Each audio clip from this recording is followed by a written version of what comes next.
This is Guns, Knives, and Watches, and this is another part of the kitchen. And there's Mrs. Guns, Knives, and Watches. And what are you making? I'm making beignets. Homemade, from scratch, yeasted dough beignets. And if you've never been to New Orleans, you have no idea that they're the best donut in the world, and I've only been waiting 13 years to have them, and since I haven't been to New Orleans, I made them. In 13 years. Yeah. So what do you have? What are you using? Okay, so what we have here is just a Dutch oven. I'm frying them in peanut oil. And they fry for about a minute or two on both sides. However, I don't really time things ever when people ask me in my family, like, how long is that, when's that going to be ready? When it's done.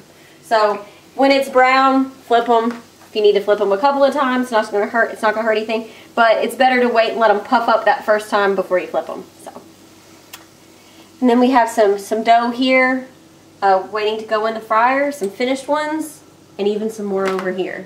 I'm pretty precise when I make things because I like them to be pretty uniform. So I usually do about 1.5 ounces.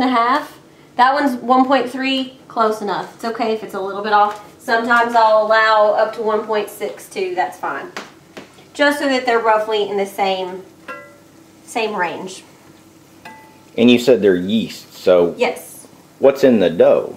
So, in the dough, basically about 4 to 5 cups of bread flour. I use bread flour instead of all-purpose flour because the protein content's differently and it just makes pastry better. There's milk, there's butter, there's shortening. Actually, there's no butter in the dough. I take that back. There's just shortening. See how they're getting nice and brown? And you want them to get a little color on them before you take them out. And it's okay that that center part stays a little white. You can see here on some finished ones. And when you bite into that, that's going to be perfectly fluffy and hollow on the inside, which is what you're going for. I don't know a whole lot about the history of beignets, other than they are sort of a French thing, but not exactly. I don't think you could go to France and find an actual beignet. But they were brought over, and people in New Orleans have taken them as their own, so they're probably more of like a Creole type thing. But they are delicious no matter where they came from. So the dough takes about 20 minutes to prep and about an hour to rise, and then it's ready to use. So not a hard dough to make at all. It is a very wet dough though, so a mistake you could make would be to add too much flour. So especially during the winter months, it's better to err on the side of caution with the flour and not put as much as you'd think. So these are my beignets. And of course I have a couple secret ingredients that make them extra good. Yeah, we can't give you the real recipe because this is actually for one of our businesses. Yeah, this is one of our own. Yeah, so that I've worked on and yeah, figured out, but chefs aren't exactly always the most giving of real recipes that are tested and worked out. But here's what I'll tell anybody. When there's something you like and you have a general idea of what it tastes like and what you want, you play with it. You find a recipe.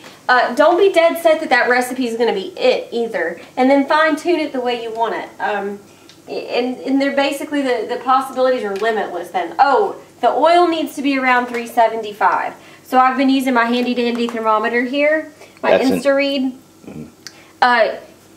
ThermoWorks, right? Thermopin. Again, though, do you have to leave it in there? Do you have to check it every time? If you have to, then yes, do that. But if you're in the kitchen much at all, you're going to know when your oil is either too hot or not hot enough. So, see how these have puffed up again nicely? Now it's time to flip them. And the sound, if you can hear that, I love when my food talks to me.